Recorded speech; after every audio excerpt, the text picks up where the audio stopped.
Yo, it's me, Danchou. Welcome back to the Hideout, you guys, and I'm so glad you guys can make it. We was on break last week, but we are back with another Jujutsu Kaisen chapter discussion. Chapter 167, Tokyo Number 1 Colony Part 7. Yeah, we on Part 7, you guys. This is really exciting. We got more Higaruma and Yuji conclusion, wrapping up what's going on there. Unfortunately, it didn't go how I would like it to go, but I'm understanding how that ended. But we also got more Megumi. Super excited for that. As you can see, I had brought him back with me. We have to have Megumi here next to me anytime we got Megumi-centric stuff going on. So hopefully the next few chapters, he'll be right here next to me because we'll be focused on him and the things he got going on for a good bit. But like I always say, if you like this content, make sure you hit that like button and you hit the comment section below so you talk to more Danchou Hideout subscribers and any new people that come into the video about the chapter, anything else you guys want to bring up to me for us to talk about. But let's go ahead and get that intro.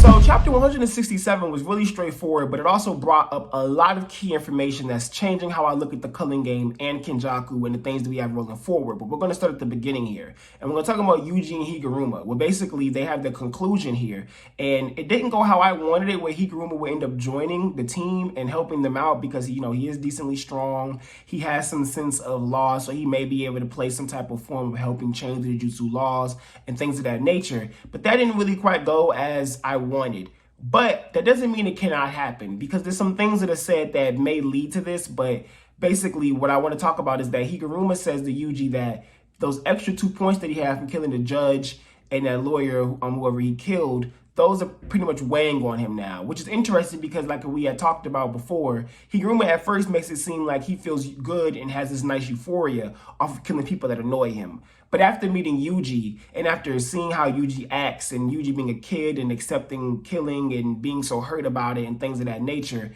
it really put Higaruma back in the old space of him understanding why he started doing what he started doing as a lawyer to begin with, which makes it such an interesting dynamic between the two characters and how they've affected each other. Because now Yuji has shown that he's willing to stand up for himself, even if he does believe he's responsible for Sukuna. But then we also have Higaruma, who now, after thinking he's been freed of the things he's gone through as a lawyer, can let that stuff go and just do what he wants now and take people out as he feels necessary.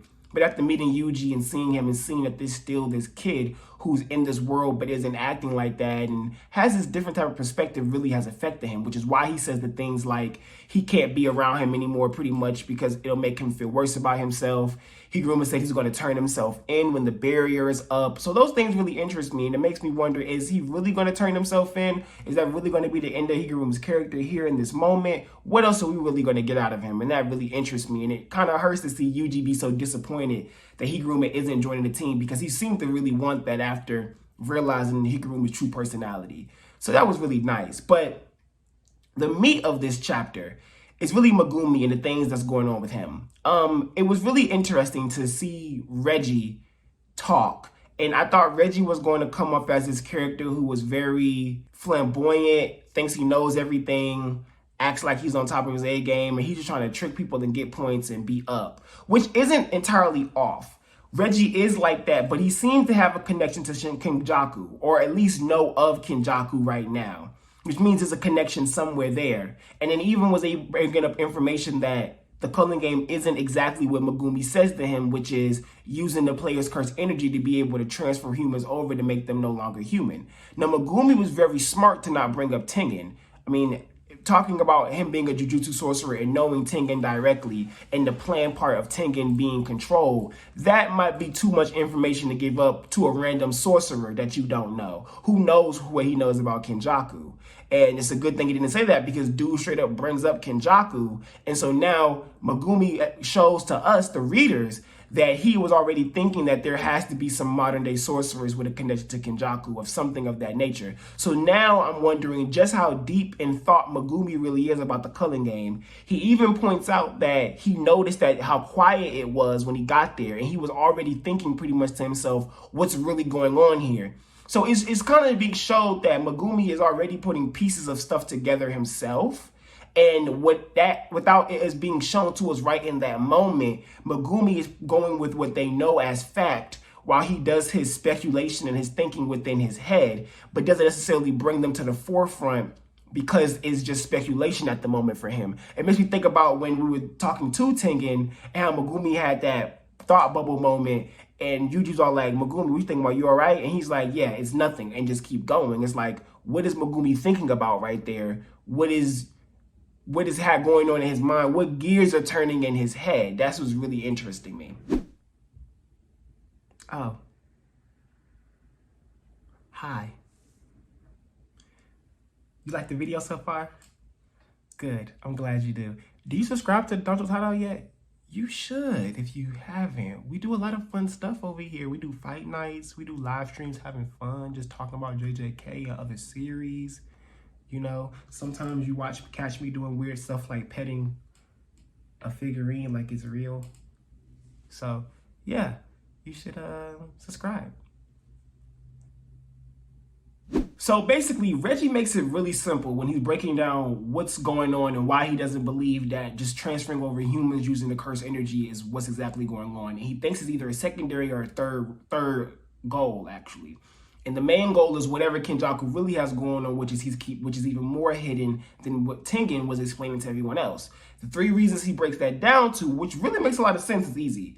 The player's number, the difference in the player's strength, and the barrier rules. So to basically break that down as simply as I can, there's over 1,000 players, so you could say it's 100 players per colony split up evenly. But because of the difference in strength, which is Higaruma and the Kajime dude, they've already killed over at least 60 people, okay, between the 2 of them. The Hajime dude had over 200 points, and Higaruma had over 100 points. So they already killed at least 60 sorcerers total within the 2 of them. And then basically, Reggie says there must be at least one of these type of dudes in every single colony. Think about what Yuta said. Yuta says back when they're talking to Tengen, I'm going to go into a different colony. That way they don't run into each other, hiccups, things of that nature.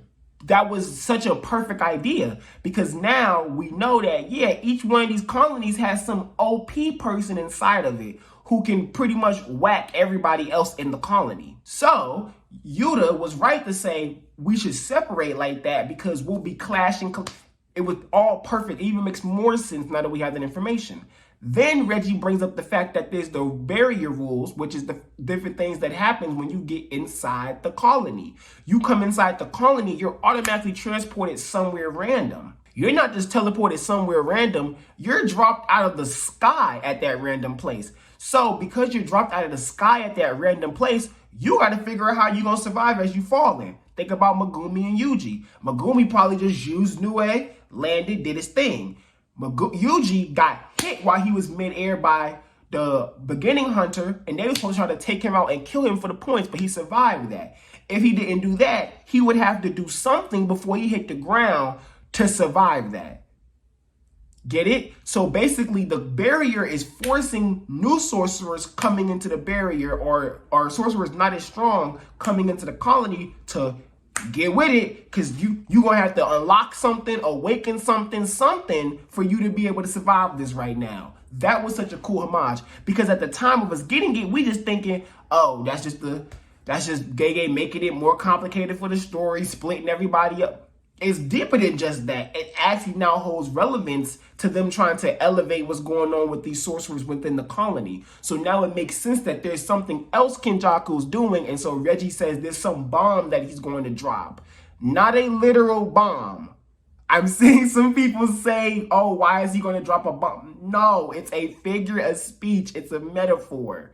He's not literally, Reggie isn't literally saying he's coming with a bomb to drop. He's saying the bomb is probably going to be some new rule, some new plot twist, something else is going to happen. As we see, Kenjaku is with some people in China, and that Chinese translation is them telling him, sit down, pretty much. But like in a commanding way, sit down. And then he's responding to them in a respectful tone. Thanks for inviting me. If you also pay attention, Kenjaku's scars are healing. So he's becoming more permanent into Geto's body, which means Geto's pretty much now almost out of there. There's pretty much no more Geto. So when Gege say he's like a dragonfly with no head, yeah, like now he's pretty much gone. Geto, as we know, has now been overridden by Kenjaku.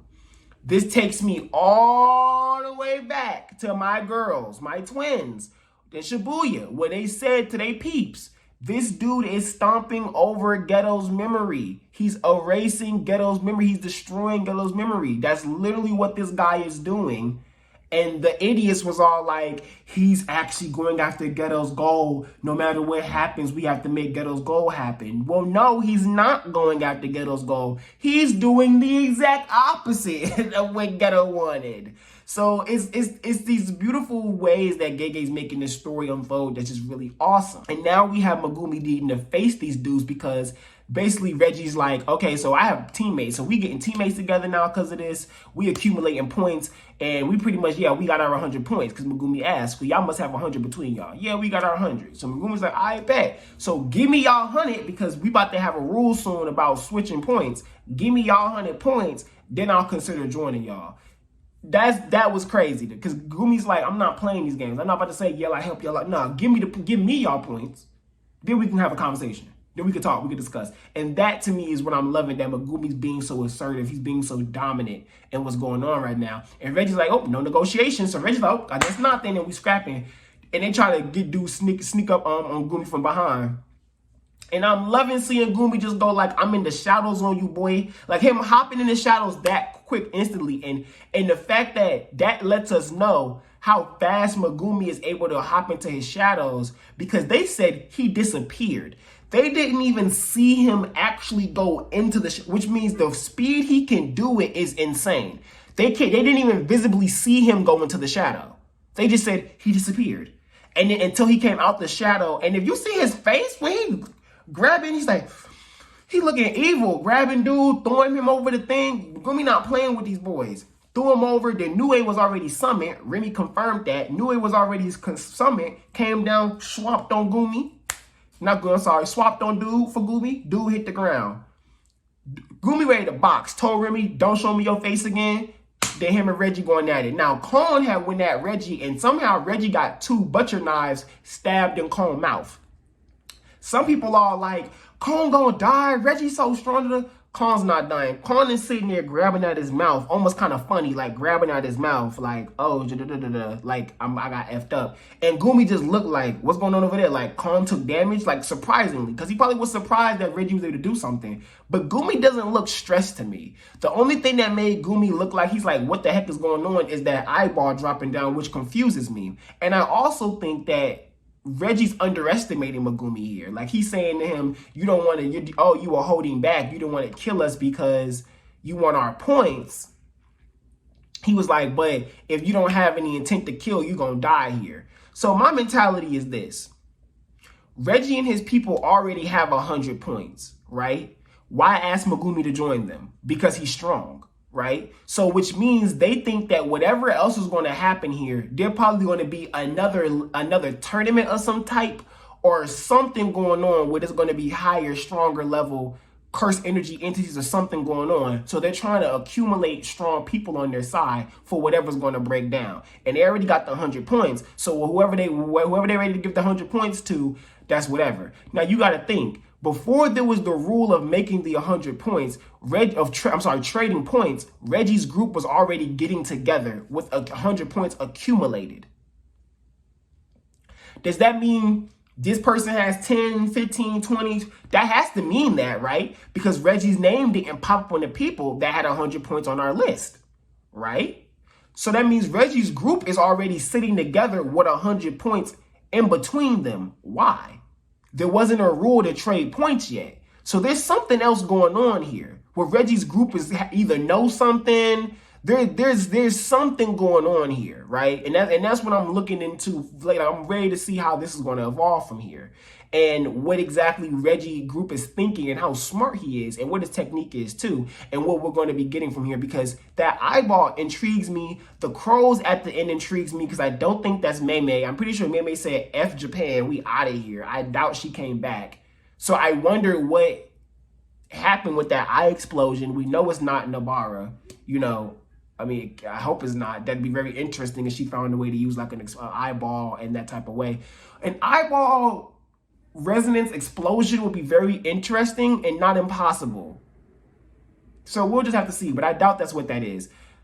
Apparently, there's an ally coming to help Megumi, is what the preview said when it was said by some people in Japan, like translating it. There's an ally coming to help him. I don't know. Hopefully that's really is what's happening, and we do get an ally here that's somebody cool. But I hope they don't carry the fight. Like I hope they come because Reggie has other allies with him at that moment, like that sneak dude who's going to try to fight Megumi and kill him, right?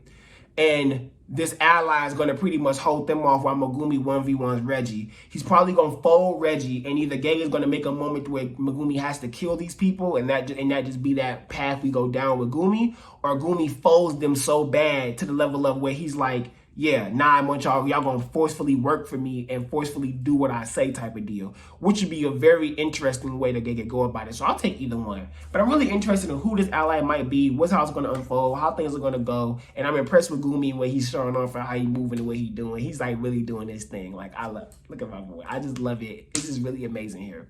So yeah, that right there impresses me. I'm really excited for everything going on. I'm ready for Kenjaku, more information. I'm ready for this Megumi fight though. I hope this Megumi versus Reggie fight is really, really good and we get a lot of awesome stuff out of all of this, you guys. But like I always say, it is me, Danchou. Thank you so much for coming back to the Hideout, you guys. If you guys want to link up more with me and more people that talk about Jujutsu Kaisen and other things with the Hideout, make sure you get the Danchou Hideout Discord. Finally, I'm going to get the Danchou Hideout Discord going and really get it active. I have a new mod in there who really knows Discord well, who's making it nice and organized. We're going to add scores in there, so the more active you are, the higher scores you get. We're going to be doing all type of other stuff in there just to get it more active. And we're going to be covering more series here, like weekly, every chapter as it drops, we're going to be covering series.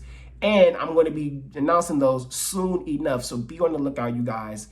I'm really, really happy and impressed with JJK is going. So thank you again for coming back to the Hideout. And if it's your first time here, stay. We like the fact that you came. We really do appreciate that. All right, you guys. Peace.